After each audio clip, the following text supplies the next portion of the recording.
சற்று முன் கிடைக்கப்பெற்ற மிக மிக முக்கியமான செய்தி ஒன்று வெளியாகி உள்ளது. திராவிட முன்னேற்றக் கழகத்தின் நீலகிரி எம்பியாக இருக்கக்கூடிய ராசா அவர்கள் 2G வழக்கு முறைகேட்டில் குற்றவாளி என்று மேல்முறையீடு செய்யப்பட்ட சிபிஐ துறையின் வழக்கானது நேற்று விசாரணைக்கு வந்துள்ளது.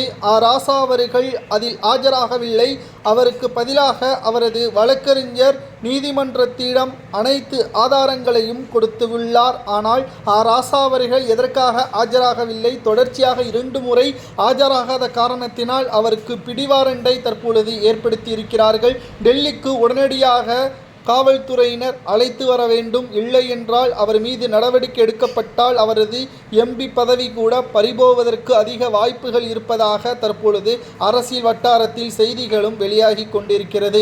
திமுகவை பொறுத்தவரைக்கும் யாரும் யோக்கியர்கள் கிடையாது என்பது இதன் மூலமாக தெரிய வருகிறது. ஒருவரை குறை கூறலாம், இருவரை குறை கூறலாம். திமுகவில் இருக்கக்கூடிய அனைவருமே, செந்தில் பாலாஜி எடுத்துக்கொள்ளலாம், தங்கம் தென்னரசு, பொன்முடி, சேகர்பாபு, குறிப்பாக எம்பியாக இருக்கக்கூடிய ராசா, கனிமொழி, திருச்சி சிவா, இவர்களை எல்லாம் தற்பொழுது வரை அமலாக்கத்துறை அதிகாரிகள் டிக் வைத்துதான் இருக்கிறது. பல கோடிகள் ஊழலும் செய்து வைத்திருக்கிறார்கள்.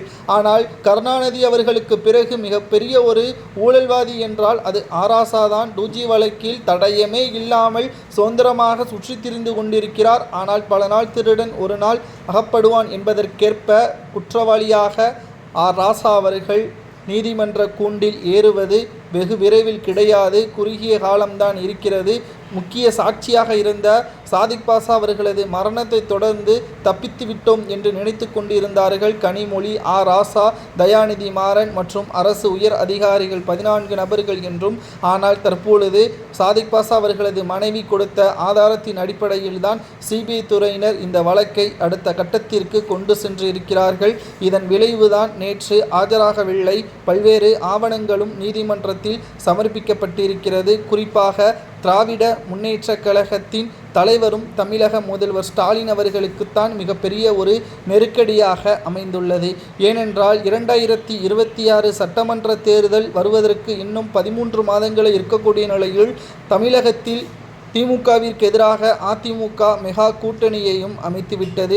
மறுபக்கம் திமுகவிற்கு எதிராக அமைச்சர்களை செயல்பட்டு வருவதால் மக்களிடம் பிரச்சாரத்திற்கு செல்லக்கூட முடியவில்லை. மக்கள் வீதியில் இறங்கி சென்றாலே செருப்பால் அடிப்பது போல்தான் கேள்விகளை கேட்பதாகவும் தற்பொழுது கருத்து கணிப்பின் முடிவுகளை நாம் ஏற்கனவே பார்த்திருந்தோம்.